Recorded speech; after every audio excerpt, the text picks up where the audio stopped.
Welcome. In this video, I'll show you how to play archery on iMessage. All right, so first up, open up the messaging app. And then in here, you got to find the contact of the person you wanted to challenge. Okay, and once done, go to the bottom left, tap on the plus sign. Now tap on more. Then go ahead and go to the App Store.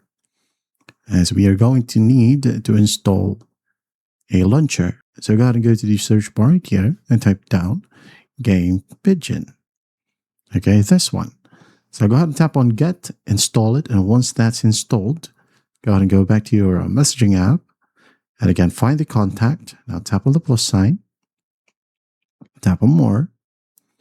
Now here we have Game Pigeon. So go ahead and tap on Game Pigeon, and lastly here, all you got to do is just find Archery. As you can see in the first row, we have Archery. So just tap on it.